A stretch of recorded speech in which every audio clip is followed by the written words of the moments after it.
Une députée insoumise n'aime pas la musique militaire, car elle préfère la paix à la guerre.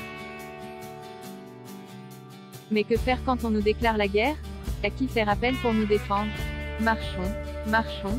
Qu'une musique impure n'arrose notre audition. La délégation militaire départementale du Tarn et l'Académie d'Albi ont organisé, le 22 novembre 2022, un concert de l'orchestre musique des parachutistes accompagné d'une chorale de 100 élèves des collèges publics de la région.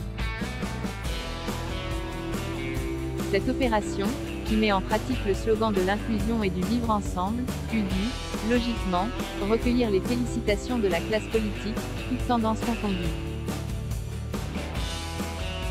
Que nenni.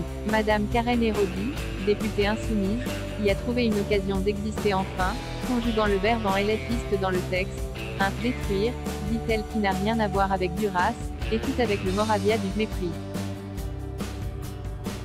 Exister contre résister, à défaut de réflexion, la députée du Tarn a des réflexes. Quand elle entend le mot culture, elle sort son antimilitarisme primaire. Elle a publié un communiqué dans lequel les élans religieux le disputent à l'ignorance la plus crasse, maudite soit la guerre. Hélas, nous savons que la paix est un combat bien plus grand et difficile que la guerre. L'éducation nationale doit s'attacher à promouvoir l'universalité des droits humains contre la haine d'autrui et son exaltation guerrière au travers des chants militaires non républicains.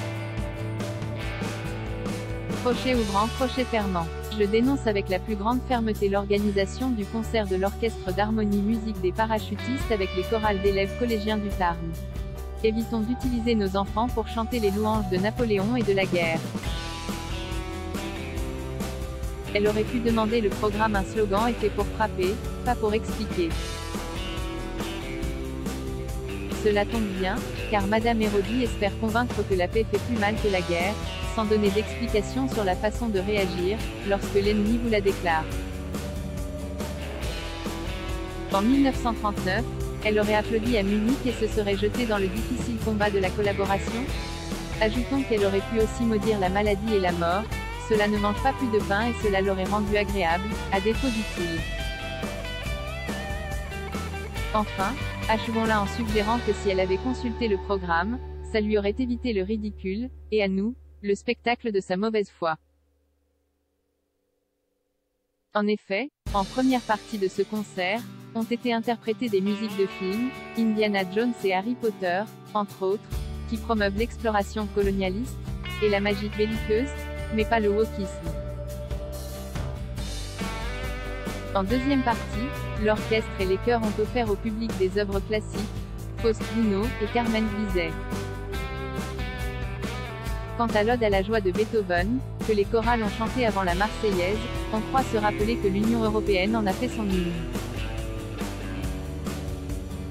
Noir non républicain, humeur, mais la députée insoumise au réel y voit des louanges qui lui déclenchent des prurites intellectuelles. Intellectuel, est-ce que les députés LFI ont des airs d'intellectuels? Dora Bitane, une grande gueule made in France price, 19,90€, 14 UZ et new available from 14,99€, chronique ta mère, 2021 price, 2,69€, 1 UZ et new available from 2,69€.